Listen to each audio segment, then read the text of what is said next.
My today's lecture is DNA replication.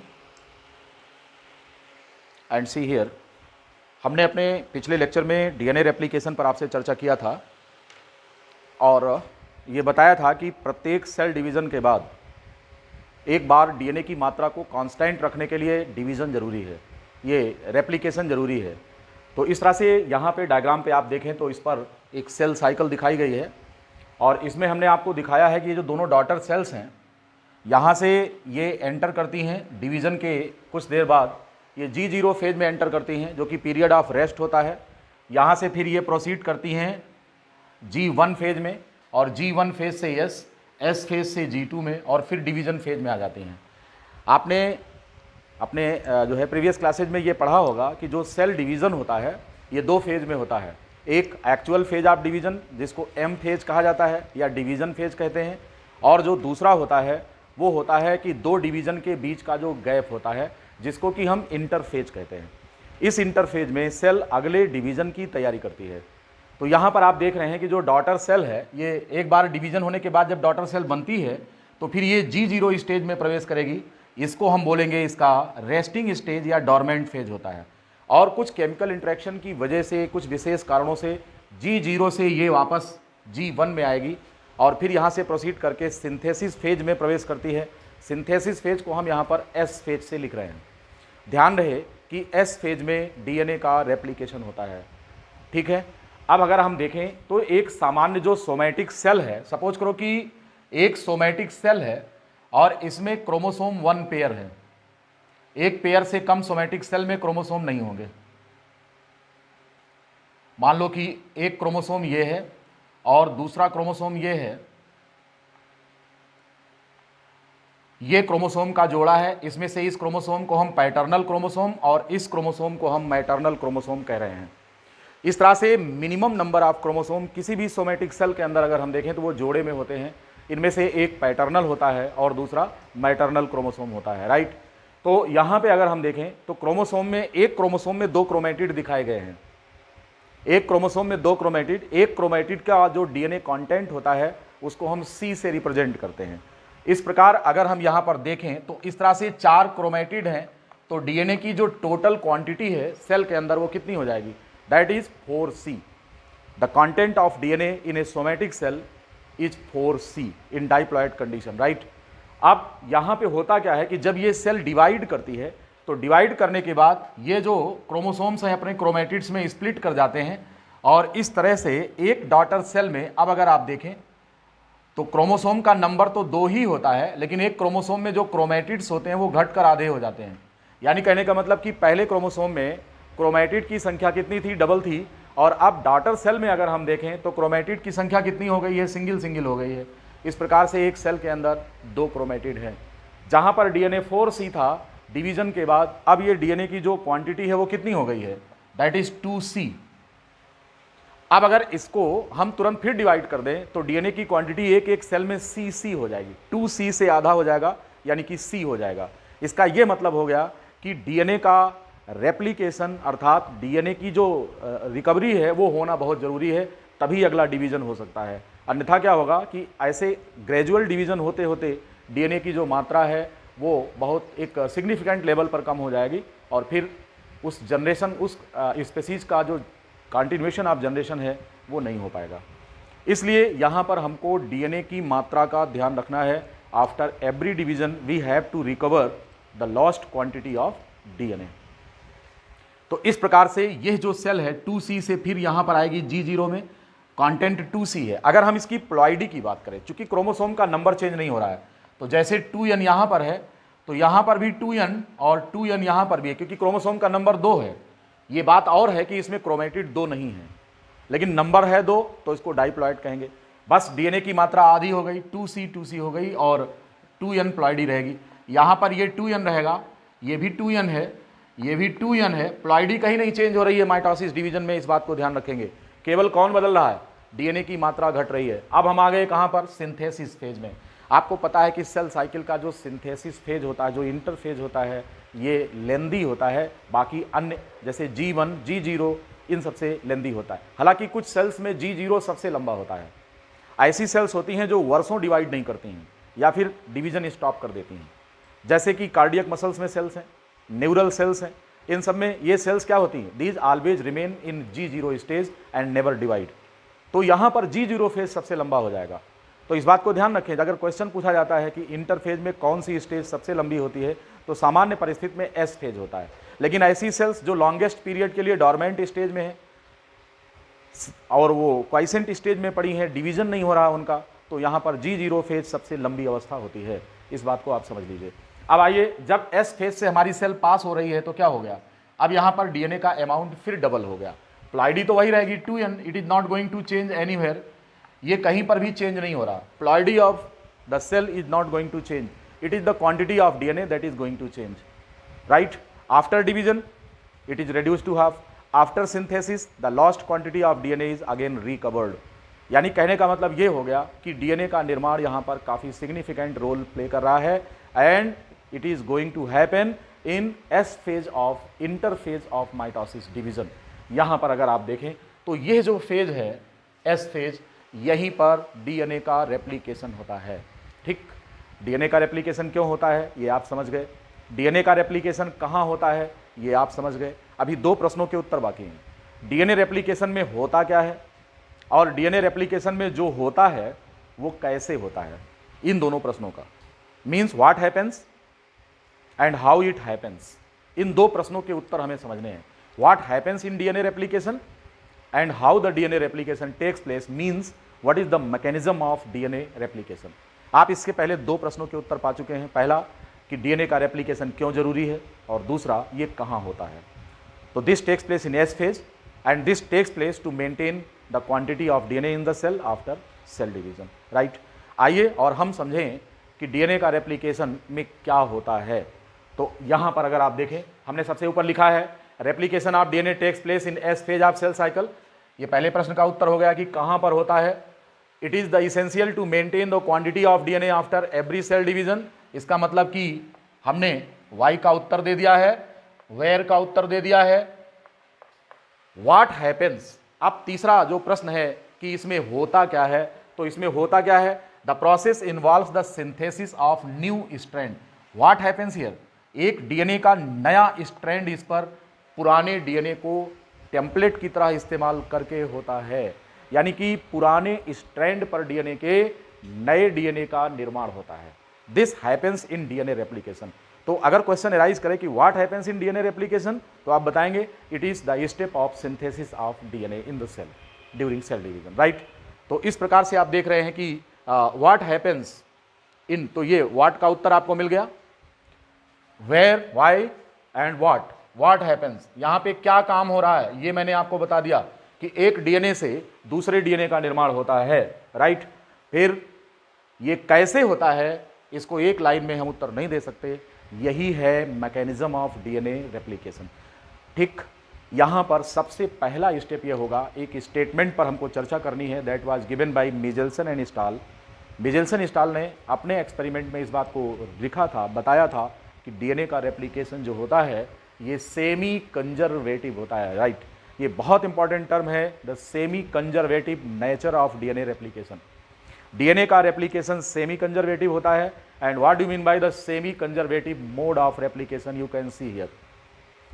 Semi conservative mode of replication ये क्या होता है, इस पर हम चर्चा अब करने चल रहे हैं। हमारे ख्याल से इतनी सारी जानकारी होने के बाद आपको पता चल गया होगा कि डीएनए रेप्लिकेशन में क्या होने जा रहा है।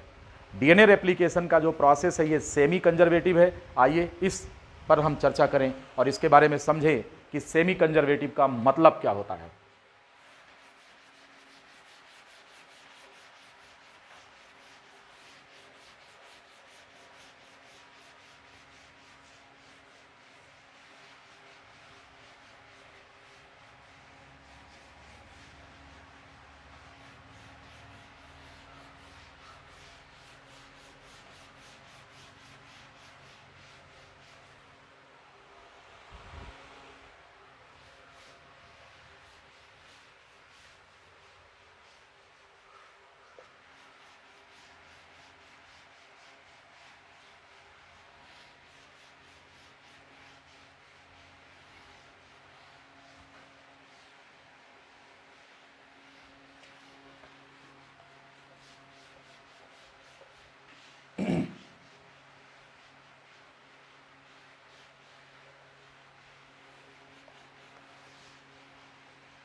Now comes to see what is the DNA replication is semi conservative. What does it means? कह रहे हैं साहब DNA replication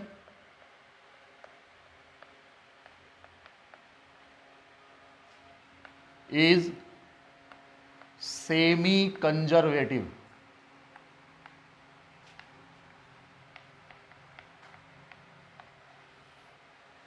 DNA replication is semi conservative.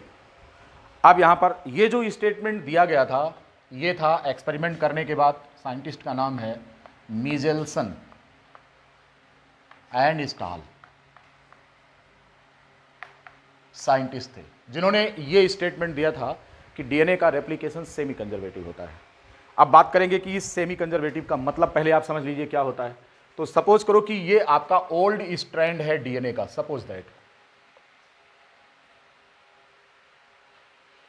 इसका एक स्ट्रैंड 3 प्राइम 5 प्राइम है और दूसरा स्ट्रैंड इसका 5 प्राइम 3 प्राइम है। हम इसे यहां पर बोलेंगे कि ये ओल्ड डीएनए है, this one is old DNA, right. अब सेमी कंजर्वेटिव में डीएनए रेप्लिकेशन में सबसे पहले इसकी अनवाइंडिंग होती है।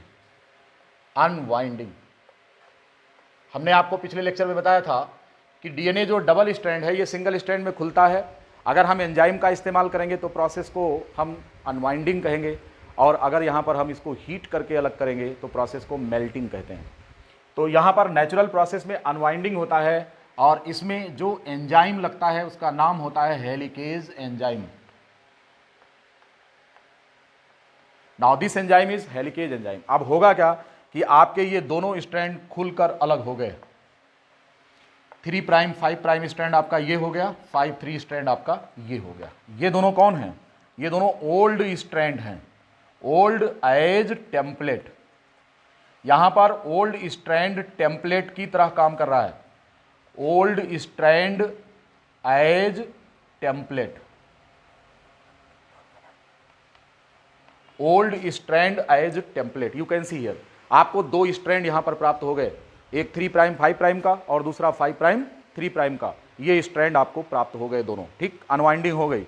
अब इसके बाद क्या होगा कि इन दोनों स्ट्रैंड्स पर नया स्ट्रैंड बन जाएगा। ध्यान रहे कि निर्माण किधर से शुरू होगा, 3 प्राइम स्ट्रैंड की तरफ एंड से, और यहां से ये स्टार्ट होकर के ये यहां तक होगा। इसी प्रकार से इसमें स्टार्ट होगा, यहां पे 3 के सामने 5 बनेगा और ये आके यहां पर 3 प्राइम हो जाएगा। इस तरह से अगर आप देखें तो एक स्ट्रैंड तो यहां पर ओल्ड स्ट्रैंड है और दूसरा जो बना है ये कौन है? This one is the new strand of DNA, new strand of DNA. अब अगर इस स्ट्रैंड इसको डीएनए को हम देखें तो एक टेम्पलेट पर दूसरे का निर्माण हो चुका है, लेकिन यहां ध्यान रखना है कि इसमें से एक स्ट्रैंड पुराना है और दूसरा क्या है? न्यू स्ट्रैंड है। One is old other is new. तो यहां पर पुराना स्ट्रैंड कितने परसेंट है? जबकि पुराने डीएनए में दोनों स्ट्रैंड कैसे थे? ओल्ड थे। अब जो नया डीएनए आपको प्राप्त हो रहा है उसमें से पुराना स्ट्रैंड केवल एक है, 2 में से एक कितना बचा? केवल 50%। क्या है? सुरक्षित है। 50%। सेमी का मतलब क्या हुआ? सेमी स्ट्रैंड्स फॉर हाफ, बोले तो 50%, दिस वन इज 50%। और कंजर्वेटिव, कंजर्व का मतलब है सुरक्षित है, सेफ है। अगर इस डीएनए को देखें तो इसमें से एक स्ट्रैंड पूरी तरह से पहले वाला है और दूसरा स्ट्रैंड नया आ गया है। यानी कहने का मतलब कि जो डीएनए आपको प्राप्त हुआ है यह कैसा है? यहां पर क्या हुआ है? 50% कंजर्वेशन हुआ है डीएनए स्ट्रैंड का, इसलिए 50 माने सेमी, इसलिए डीएनए के इस मेथड को, रेप्लिकेशन को हम semi conservative method of replication कहते हैं। अब आपको बात समझ में आ गई होगी कि सेमी कंजर्वेटिव रेप्लिकेशन का मतलब क्या होता है। क्लियर है? किसने कहा था? मिजेल्सन स्टाल ने कहा था कि डीएनए का रेप्लिकेशन कैसा होता है? सेमी कंजर्वेटिव होता है। क्वेश्चन है कैसे कहा था, किस आधार पर? ऐसे हवा में या एक्सपेरिमेंट करके? एक्सपेरिमेंट किया था। मिजेल्सन स्टाल्स एक्सपेरिमेंट, आइए और देखते हैं कि कैसे किया था, कैसे मिचेल्सन स्टाल ने इस बात को प्रूव किया था कि डीएनए रेप्लिकेशन सेमी कंजर्वेटिव है। आइए और इसके एक्सपेरिमेंट पर निगाह डालते हैं।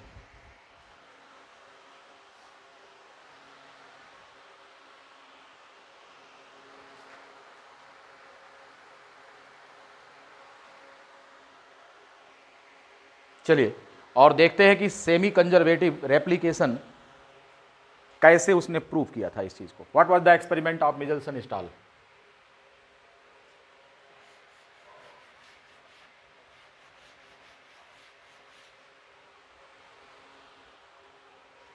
यहां पर डीएनए का रेप्लिकेशन जो उसने किया था, तो इसके दोनों स्ट्रैंड में जो नाइट्रोजन था वो कैसा था? N15 था। कैसा था? जो नाइट्रोजन बेसेस थे, सभी नाइट्रोजन एटम्स का एटॉमिक मास कितना था? 15 था।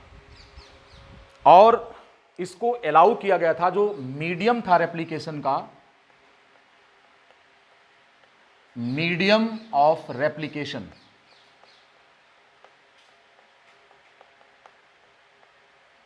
कंटेन्स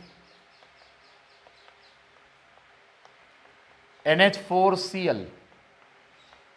और यहां पर जो नाइट्रोजन इसमें था, ये कौन सा था? N14 वाला नाइट्रोजन था।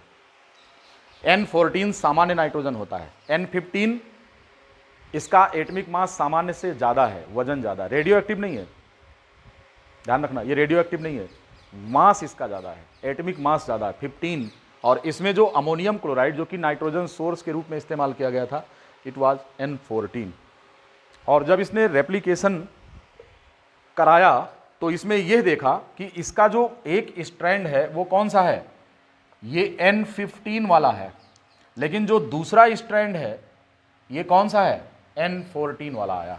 ये N14 वाला स्ट्रैंड है और ये वाला स्ट्रैंड कौन सा है? N15 वाला है। जो नए डीएनए उसको प्राप्त हुए रेप्लिकेशन के बाद, उसमें से एक डीएनए कैसा था?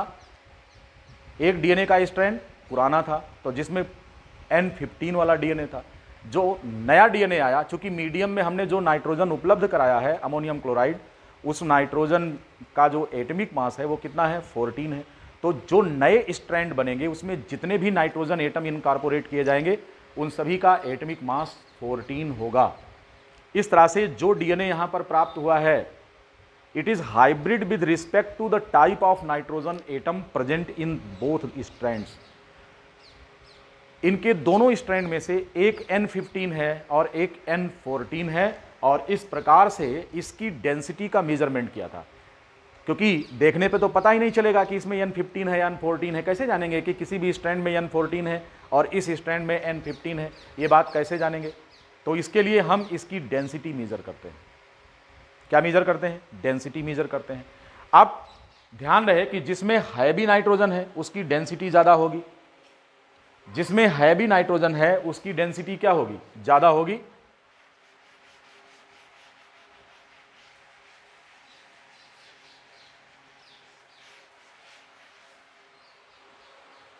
अब मान लीजिए कि इस डीएनए की डेंसिटी कितनी है? सपोज दैट ये D1 है। कैसा है? ये D1 है। और इसकी जो डेंसिटी है ये मान लो कि D3 है, D2 है, सपोज दैट मान लो कि इसकी डेंसिटी D2 है। और एक डीएनए ऐसा है जिसके दोनों स्ट्रैंड जो है वो कैसे हैं? वो N14 वाले हैं, यानी दोनों में लाइट नाइट्रोजन है। तो इसकी डेंसिटी कितनी आ गई? मान लो कि ये D3 है। देखिए तीनों डीएनए आपके सामने हैं, एक प्योर फॉर N15, दूसरा प्योर फॉर N14 और तीसरा हाइब्रिड डीएनए। जो हाइब्रिड डीएनए है उसमें एक स्ट्रैंड में नाइट्रोजन 15 है और दूसरे स्ट्रैंड में नाइट्रोजन 14 है। जो प्योर स्ट्रैंड है ये दो प्रकार के हैं, एक प्योर N14 वाले और दूसरे प्योर N15 वाले। जो प्योर N15 वाला है इसकी डेंसिटी हमने कितनी मान ली है? D1। जो प्योर N14 वाला है इसकी डेंसिटी कितनी मान ली है? D3। और जो हाइब्रिड डीएनए जो कि एक्सपेरिमेंट के बाद प्राप्त हुआ है, इसकी जो डेंसिटी है इसको हमने कितना माना? D2 माना। तो उसने जब डेंसिटी मेजर किया तो ये पाया कि इसकी जो डेंसिटी थी वो एवरेज थी, यानी कहने का मतलब ये हुआ कि जो D2 था, ये D1 प्लस D3/2 इनका एवरेज था।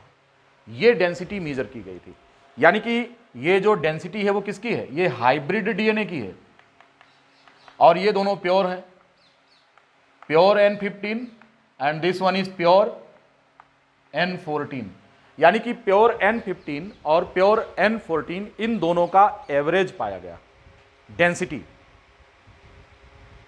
अब एक दिमाग में आपके प्रश्न उठ रहा होगा कि डेंसिटी मेजर कैसे किया गया।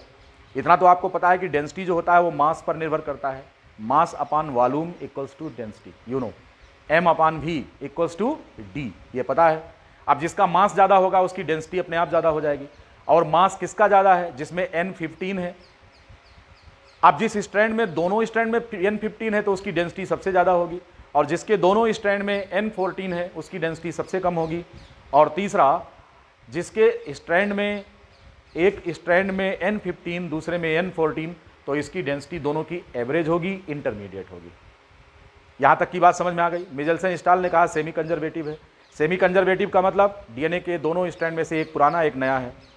कैसे पता चला, डेंसिटी मेजर करके। कैसे, नाइट्रोजन के मीडियम में अमोनियम क्लोराइड लिया गया जिसमें नाइट्रोजन 14 था, और ऐसा डीएनए जो पेरेंट डीएनए उसमें दोनों के N15 थे स्ट्रैंड में, अलाउ किया गया रेप्लिकेशन के लिए। जो हाइब्रिड डीएनए बना उसकी डेंसिटी मेजर की गई। It was found average of both.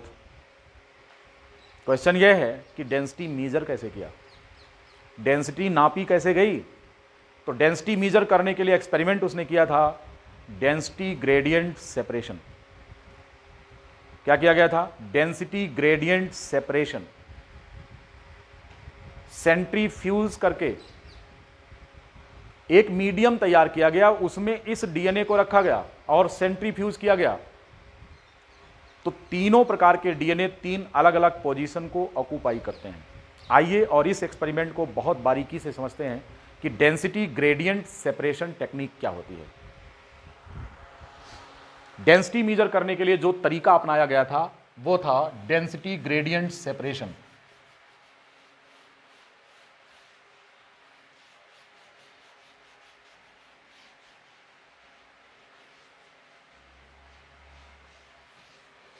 देखिए,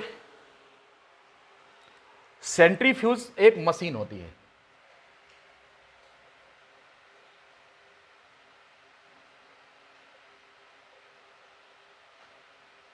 यह एक मशीन है, इलेक्ट्रिकली रोटेटेड।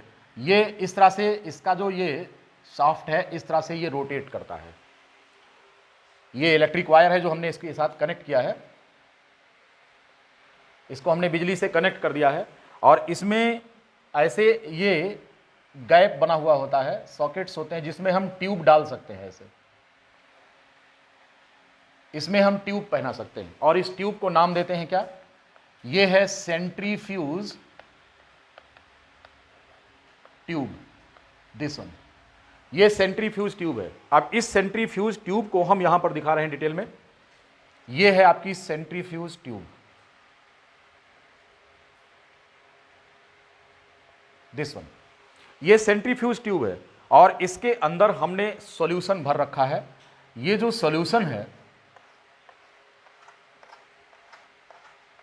ये जो सॉल्यूशन है इसमें 3 ग्रेड बना दिया हमने।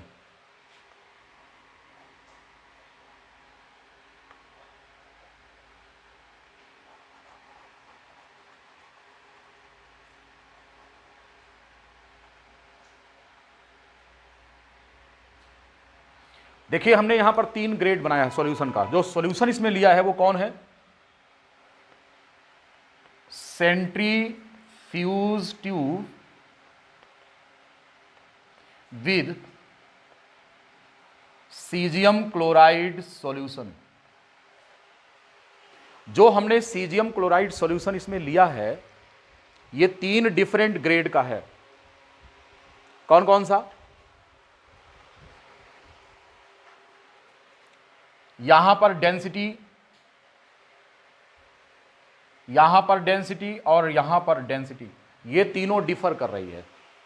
ये कैसे डिफर कर रही है, ये D1 है, ये D2 है, और ये D3 है। और डेंसिटी का जो ट्रेंड है वो ये है कि D3 से ज़्यादा डेंसिटी D2 की है और सबसे ज़्यादा डेंसिटी जो है वो किसकी है, D1 की है।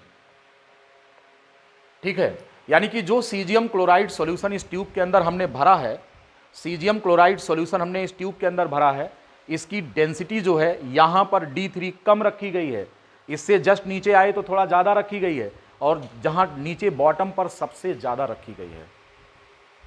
ये बात समझ में आ गई। अब इसीलिए कहा गया हमने डेंसिटी का ग्रेडियंट मेंटेन किया है इस ट्यूब में, और इस ट्यूब में हमने डाला है क्या, इसमें डाला है हमने डीएनए लिया है। क्या लिया है, डीएनए, और फिर सेंट्रीफ्यूज कराया। सेंट्रीफ्यूज कराने पर हम आपको 3 अलग अलग डीएनए के लिए 3 अलग अलग स्थिति दिखा रहे हैं ट्यूब में। जब हम सेंट्रीफ्यूज कराते हैं तो सॉल्यूशन में जो हैवी पार्टिकल्स होते हैं वो सेटल कर जाते हैं, नीचे बैठ जाते हैं। जिसका मास ज़्यादा होगा उसका सेडिमेंटेशन कोफिशिएंट ज़्यादा होगा, इसलिए हैवी मटेरियल जल्दी सेटल कर जाएगा और लाइट मटेरियल देर से सेटल करेगा। इतनी बात समझ में आ गई। अब जब हमने यहां पर सेंट्रीफ्यूज किया तो 3 तरीके से ट्यूब हमें प्राप्त हुई, 3 प्रकार की ट्यूब।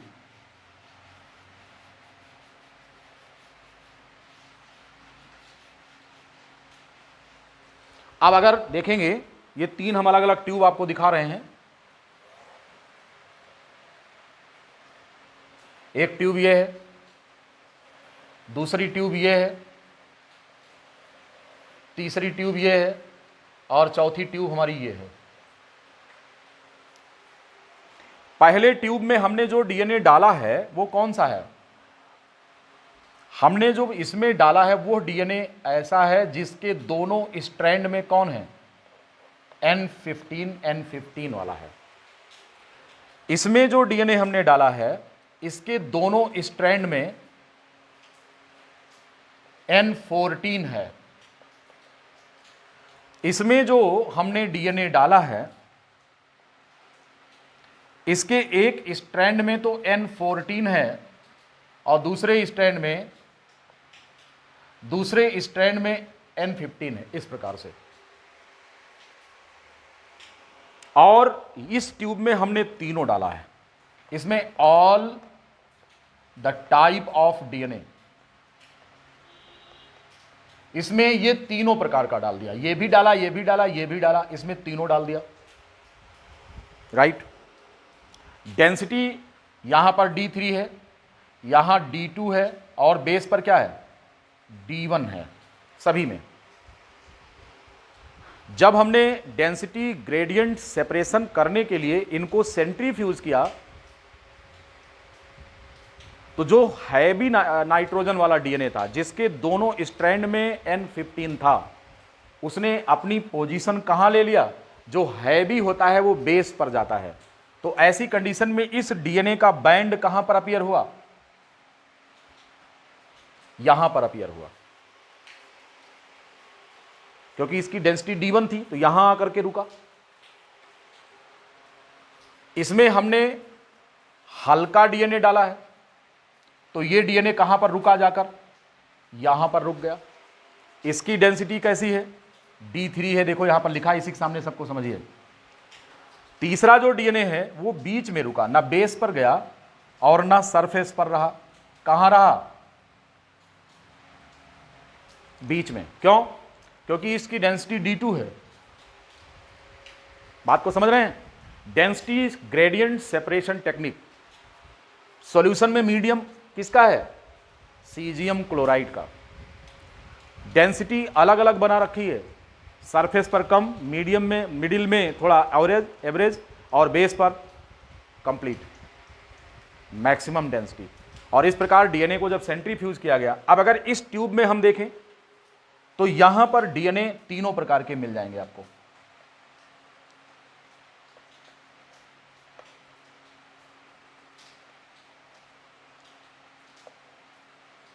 इस पे तीनों प्रकार के डीएनए आ गए, क्योंकि हमने all the 3 type of DNA इसमें लिया है। तो यह जो डीएनए आया है ये N15 का था, ये डीएनए N15 N14 है, और ये जो डीएनए है वो N14 का है।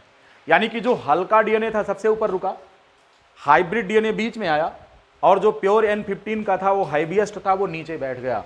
और इस ट्यूब में ऐसे कैलिब्रेशंस होते हैं, स्केल बनी होती किसकी डेंसिटी कितनी है, और यहां से हमने डेंसिटी को नोट कर लिया। और मिचेल्सन स्टाल ने फिर फार्मूला यूज किया D2 equals to D1 plus D3/2, और इसकी जो डेंसिटी थी वो D2 इस फार्मूले से निकली, एग्जैक्टली उसी के बराबर पाई गई। और इस आधार पर इसने प्रूव कर दिया कि जो डीएनए का रेप्लिकेशन है ये कैसा है, the replication of DNA is semi conservative. It was the experiment of Meselson Stahl. हमारे ख्याल से आपको समझ में आ गया होगा। कोई डाउट किसी भी प्रकार का? अब मिचेल्सन स्टाल का एक्सपेरिमेंट बहुत इंपॉर्टेंट है, इस पर क्वेश्चंस बनते हैं। Questions asked regarding Meselson Stahl's experiment. हम आपको एक सैंपल क्वेश्चन का दे रहे हैं। अब जैसे मान लो कि आपसे सवाल पूछा जाए,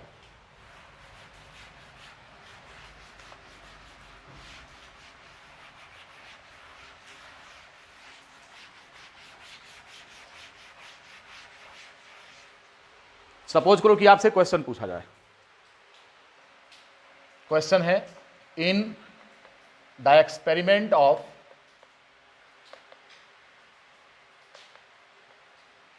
मिचेल्सन एंड स्टाल, द डीएनए कैसा था ये, N15 was allowed to replicate in the medium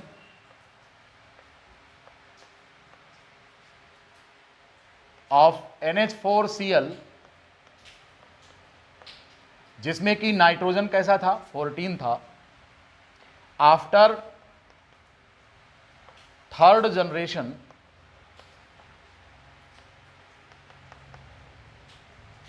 of replication,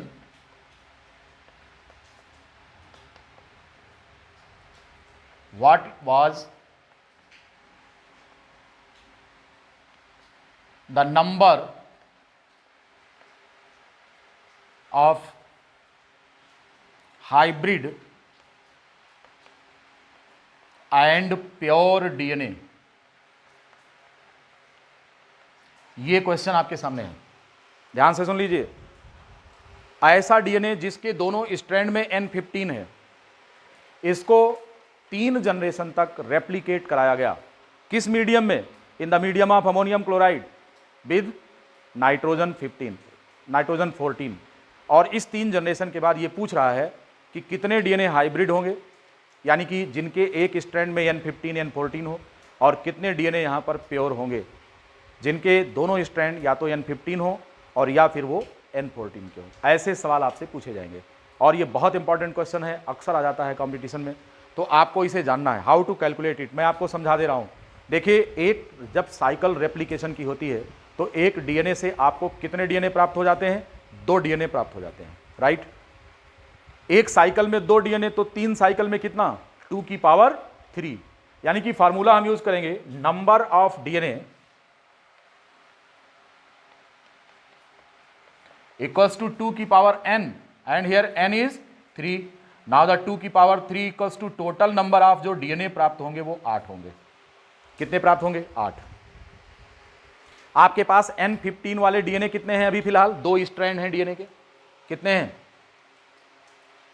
जब आप ओल्ड स्ट्रैंड ले रहे हैं तो दोनों स्ट्रैंड में N15 है, तो टोटल N15 वाले स्ट्रैंड कितने होंगे? 2। 8 डबल स्ट्रैंड डीएनए में बनेंगे कितने? 8 बन रहे हैं। तो हाइब्रिड कितना होगा? जहां पर N15 है वही हाइब्रिड है।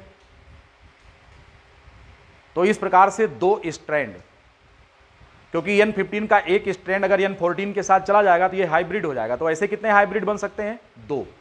बाकी जो 6 बनेंगे उन सभी में N14 रहेगा। यानी कहने का मतलब ये हो गया कि इस चीज को अगर हम डायग्राम से समझें, रेप्लिकेशन साइकिल को,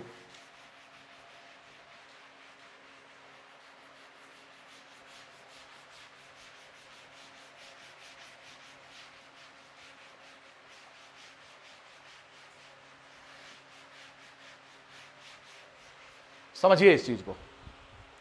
ये आपका वो डीएनए है जिसके दोनों स्ट्रैंड में क्या है, N15 है। इसको स्प्लिट करिए, ये दोनों स्ट्रैंड आपके अलग हो गए, N15 N15 वाले। अब चूंकि मीडियम आपका कौन सा है, N14 के मीडियम में आप इसको रेप्लिकेट करा रहे हैं, तो जो नया स्ट्रैंड आएगा उसमें कौन होगा, जो नया स्ट्रैंड होगा उसमें N14 होगा, N14। ये पहली साइकिल हो गई रेप्लिकेशन की। अब इसकी दूसरी जो साइकिल होगी उसे आप देखिए, दूसरी जो साइकिल होगी इसमें आपको चारों स्ट्रैंड खोल दीजिए, 1 2 3 और 4। अब आप देखिए, चूंकि मीडियम अभी भी आप कौन सा ले रहे हैं, N14 वाला मीडियम आप ले रहे हैं, तो ऐसी कंडीशन में ये दोनों स्ट्रैंड तो आपके N15 वाले हैं और ये दोनों स्ट्रैंड आपके N14 वाले हैं। अब आप नया स्ट्रैंड जो पा रहे हैं वो भी N14 का होगा। हाइब्रिड कितने हैं, ये दोनों हाइब्रिड हैं और ये दोनों कौन है, ये प्योर हैं। अगली साइकिल ऑफ रेप्लिकेशन जब आप करेंगे तो आपके पास कितने स्ट्रैंड हैं इस समय, 8। 4 डीएनए हैं, स्ट्रैंड है 8। खोल दीजिए सबको, 1 2, बाकी 6 स्ट्रैंड N14 वाले हैं। ऐसे कितने स्ट्रैंड हैं आपके पास, ये 6 स्ट्रैंड हो गए और 2 आपके ये हैं, तो हाइब्रिड कितना निकलेगा, हाइब्रिड आपको केवल कितना मिलेगा, 2 हाइब्रिड होंगे। और इन सभी पर जब नया स्ट्रैंड आएगा तो क्या हो जाएंगे, ये डबल स्ट्रैंड डीएनए हो गए और सब प्योर हैं। ये सारे के सारे क्या हैं, ये प्योर हैं और इनकी संख्या कितनी है, 6। हाइब्रिड की संख्या कितनी है, 2 है। इस तरह से थर्ड साइकिल ऑफ रेप्लिकेशन पर आपको 8 डीएनए मिलेंगे। इस 8 में से 6 आपको हाइब्रिड मिलेंगे क्योंकि मीडियम हम बार बार N14 यूज कर रहे हैं, और आपको 2 स्ट्रैंड यहां पर किसके मिलेंगे, हाइब्रिड के, और 6 प्योर मिलेंगे।